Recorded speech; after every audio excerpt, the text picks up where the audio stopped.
Assalamualaikum warahmatullahi wabarakatuh.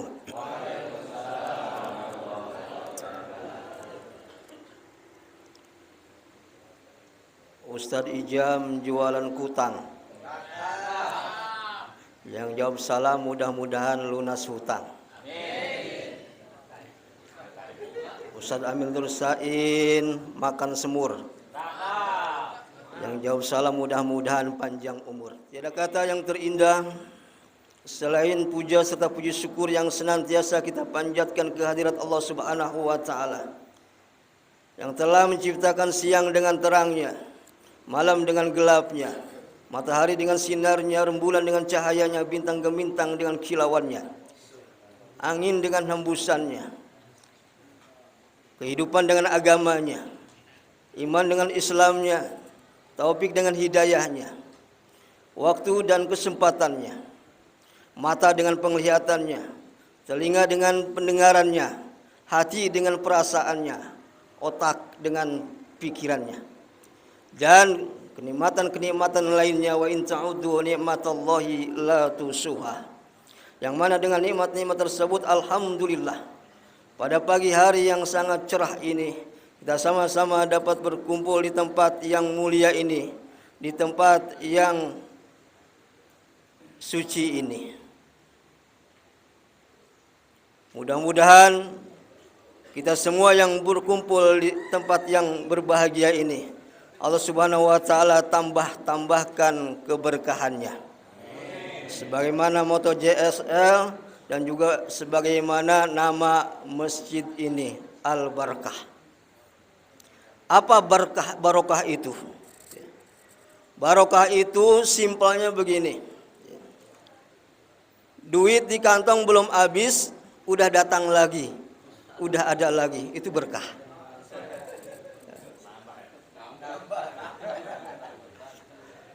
Beras di karung belum habis, ya udah penuh lagi, itu berkah. Kalau buat para ustadz, biasanya bulan Maulid, bulan Rajab itu berkah. Saking berkahnya itu kulkas sampai-sampai pintunya nggak bisa ditutup. Rusak. Alhamdulillah pada kesempatan yang berbahagia ini kita dapat berkumpul di tempat yang sangat mulia dan barokah ini. Minimal ada dua amalan yang sangat luar biasa yang kita dapatkan pada kesempatan yang berbahagia ini. Pertama adalah amalan ataupun nilai silaturahim. Allah Subhanahu wa taala, Rasulullah SAW bersabda, "Man ahabba an yabsutallahu fi rizqi wa ayyunsalahu fi asarihi falyasil rahimah." Siapa orang yang ingin diluaskan rizkinya dan dipanjangkan umurnya, maka hendaklah dia senantiasa menyambung silaturahim. Ada dua jaminan bagi orang yang senantiasa bersilaturahmi. Yang pertama, Allah akan luaskan, Allah akan lapangkan, Allah akan tambahkan rizkinya. Mudah-mudahan semua yang hadir di sini JSL kaya semua. Ini terasa sama saya sendiri, Pak, berkah daripada silaturahim. Saya pernah main ke rumah teman saya. Kebetulan di rumah teman saya ini sedang mengadakan acara maulidan.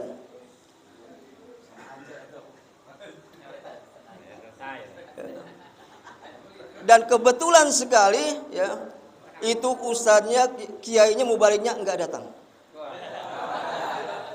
Akhirnya saya didaulat untuk menjadi penceramah. Ya.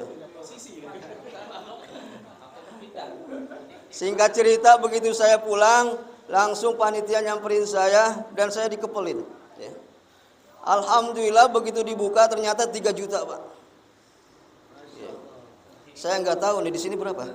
5 juta. Oh, 5 juta. Alhamdulillah.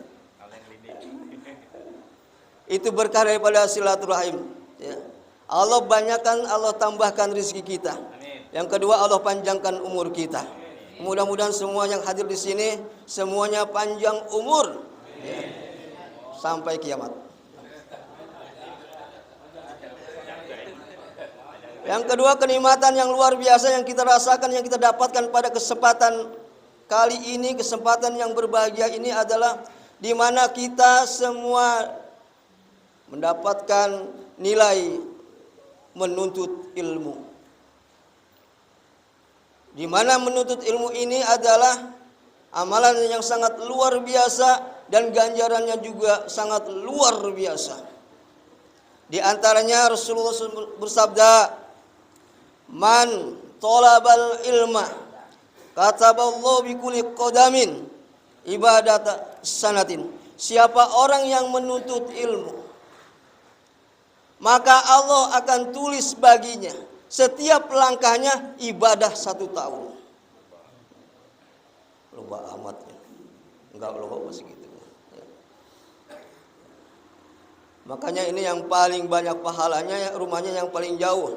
Ustadz Ardian Sah. Ini paling jauh beliau. Oh, Banten. Oh, ini dari Banten.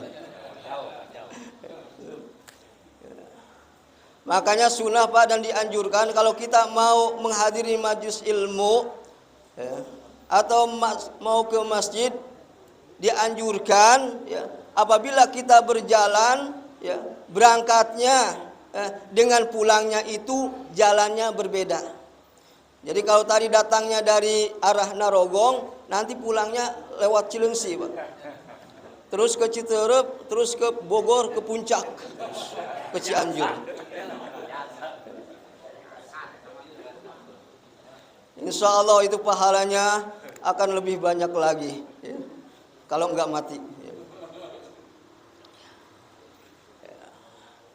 Yang kedua ya, kata Rasulullah SAW, huduru majlisil ilmi khairum min an tusalliya alfa raqatin wa an ta'uda alfa maridin wa an tusayyi'a alfa janazatin.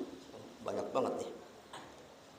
Hadirnya kamu di majlis ilmu itu lebih baik daripada kamu sholat 1000 rakaat. Kuat sholat 1000 rakaat? Boro-boro ya. Sholat tarawih haji kepilih-pilih ya. Siapa imamnya? Kalau imamnya anak muda, gaskeun ya. Tapi kalau imamnya orang tua ya, tarling ya. Cari masjid yang ekspres. Tidak hanya itu saja ya, ditambah lagi ya, dengan mengunjungi 1000 orang yang sakit, ditambah lagi dengan menguburkan 1000 jenazah. Jadi pahalanya itu ya, hadir di majelis ilmu itu yang pertama lebih baik daripada sholat 1000 rakaat, ditambah lagi dengan menjenguk 1000 orang yang sakit, ditambah lagi dengan ya, menguburkan 1000 orang jenazah. Ini Pak Amil Nur Sain ini ya. Ini beliau jadi amil dari kecil nih. Kira-kira Pak Amil udah ini belum ya? Udah pernah menguburkan 1000 jenazah belum? Ya. Ya. Waktu Covid. Ya. Ya, sampai pemakaman Cipenjo itu ya, ini enggak cukup ya. Hadirin yang dimuliakan oleh Allah Subhanahu wa taala, begitu dahsyatnya itu pahala menuntut ilmu. Satu lagi ya. Bahwasanya menuntut ilmu ini sangat luar biasa sekali. Ya. Di mana Allah Subhanahu wa taala menciptakan satu malaikat, yang mana malaikat itu mempunyai 10.000 tangan, dan setiap tangan mempunyai 10.000 jari-jari. Dan itu malaikat tugasnya menghitung banyaknya air hujan yang turun ke bumi. Dan tidak ada satu tetes pun itu yang tidak terhitung oleh malaikat tersebut. Malaikat Jibril bertanya, "Ya malaikat hujan, kamu bisa menghitung berapa banyak air hujan yang turun ke bumi? Apakah kamu bisa menghitung berapa banyak pahala orang yang menuntut ilmu?" Kata malaikat tersebut, "Ya Jibril, ya saya tidak dapat menghitung berapa banyak pahala orang yang sedang menuntut ilmu." Saking besarnya, saking banyaknya, sampai-sampai malaikat ya, yang mempunyai puluhan ribu tangan dan jari itu tidak bisa menghitung betapa besarnya pahala bapak-bapak semuanya yang hadir di sini. Hadirin yang dimuliakan oleh Allah Subhanahu wa taala.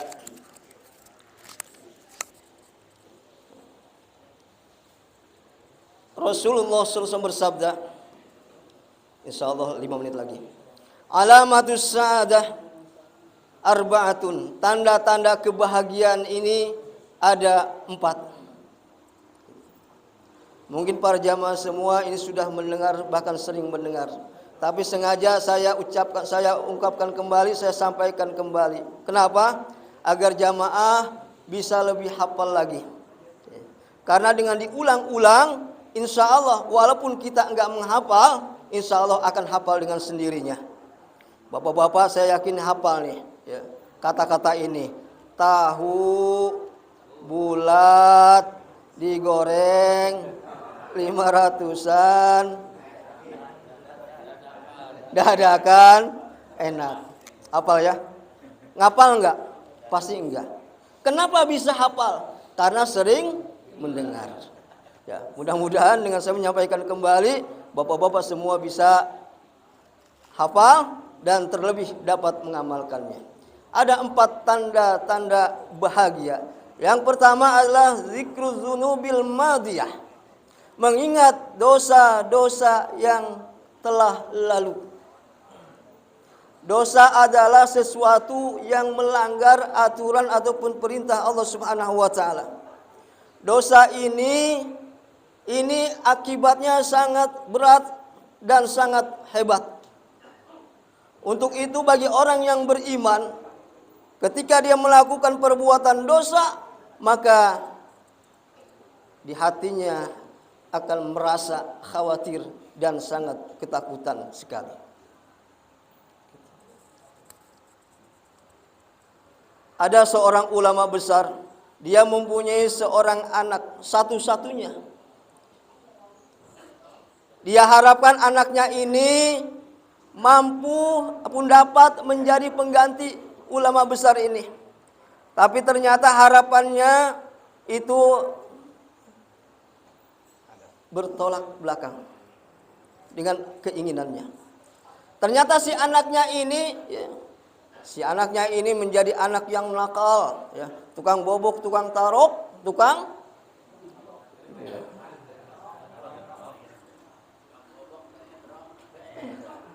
tiap hari dinasehatin tapi tidak diperdulikan. Ya. Akhirnya, ya, si ulama ini pasrah sama Allah. Ya. Sambil terus dia berdoa.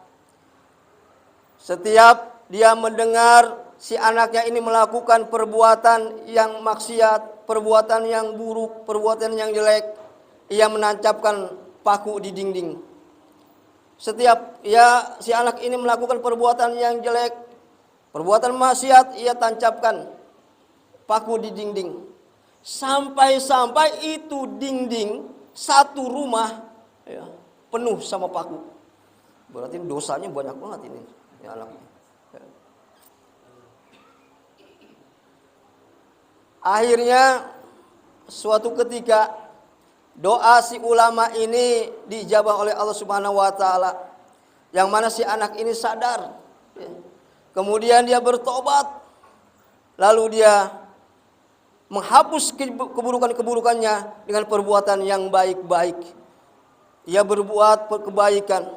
Setiap dia berbuat kebaikan, paku tersebut dicabut, Pak. Setiap dia berbuat kebaikan, paku tersebut dicabut. Akhirnya paku-paku yang tadinya menempel satu rumah tersebut habis karena si anak tersebut ini berbuat kebaikan. Kata ayahnya, anakku, paku-paku yang ada di dinding rumah ini semuanya sudah tercabut, semuanya sudah habis, semuanya sudah hilang. Tapi kenapa engkau masih menangis saja? Engkau masih beribadah saja? Engkau masih khawatir dan takut saja? Kata anaknya, wahai ayah, memang paku-paku ini sudah habis, sudah tercabut semua. Tapi ayah, lihat, bekas-bekasnya ini masih ada. Bekas-bekasnya ini masih tampak. Aku khawatir kalau dosa-dosaku ini belum diampuni semua oleh Allah Subhanahu wa taala. Dosa-dosaku ini masih tampak, masih ada, masih berbekas di hadapan Allah Subhanahu wa taala. Ya. Begitu. Kalau orang Islam, orang yang beriman menyikapi dosa itu, mereka betul-betul takut. Ya. Yang kedua, ya, wanisyanul hasanatil madiyah, melupakan kebaikan yang telah dia kerjakan. Berbuat baik ini berbeda dengan berbuat keburukan. Kalau berbuat keburukan itu pasti akibatnya itu dosa. Tapi berbuat kebaikan belum tentu dapat pahala. Kenapa? Karena kalau berbuat kebaikan ada syaratnya. Syaratnya yang utama adalah ikhlas. Wa ma umiru illa liya'budullaha mukhlishina lahuddin. Dan tidaklah aku perintahkan kalian semua kecuali untuk menyembah Allah Subhanahu wa taala dengan ikhlas. Untuk itu agar kita menjadi orang-orang yang ikhlas, apabila kita berbuat kebaikan, lupakan dan jangan diingat-ingat. Yang ketiga, wa nazruhu ila man fawqa fiddin. Dalam urusan agama dia melihat ke atas. Apa tujuannya? Agar tidak timbul rasa ujub dan sombong pada dirinya. Kalau kita sudah mampu melakukan sholat 5 waktu, lihatlah saudara kita, ya, dia sudah mampu melakukan sholat 5 waktu secara berjamaah dan istiqomah. Kalau kita sudah mampu membaca Al-Quran, lihat saudara kita, banyak saudara-saudara kita yang hafal Al-Quran. Kalau kita sudah bisa bersedekah 10 juta, lihat saudara kita, banyak saudara-saudara kita yang dapat bersedekah 100 juta. Dengan kita melihat dalam urusan agama ini ke atas, insya Allah maka kita akan selamat daripada ujub dan sombong. Yang keempat, yang terakhir, ya, wa nazruhu ila man dunihi fid dunya, yaitu melihat ke bawah dalam urusan dunia. Apa tujuannya? Kalau kita melihat ke bawah dalam urusan dunia, insya Allah Pak, kita akan menjadi orang-orang yang bersyukur, kita akan menjadi orang-orang yang qanaah. Kalau kita punya mobil, lihat tetangga kita Pak yang hanya punya motor. Kalau kita punya motor, alhamdulillah Pak, ya. Lihat tetangga kita, dia hanya punya sepeda. Kalau kita punya sepeda, alhamdulillah Pak, ya. Lihat tetangga kita, dia jalan kaki. Yang jalan kaki, alhamdulillah, lihat tetangganya, ya, stroke. Yang stroke, alhamdulillah Pak, tetangganya kemarin mati. Yang mati, udah nggak bisa ngomong lagi yang mati. Ya. Terima kasih, mohon maaf ya. Kalau ada sumur di ladang boleh kita menumpang mandi. Kalau ada umur kita panjang boleh kita menumpang mandi lagi. Dari Semarang terus terbang ke Dubai. Sekarang waktunya goodbye. Terima kasih dan mohon maaf. Hadanallahu wa iyyakum ajmain. Wassalamualaikum warahmatullahi wabarakatuh.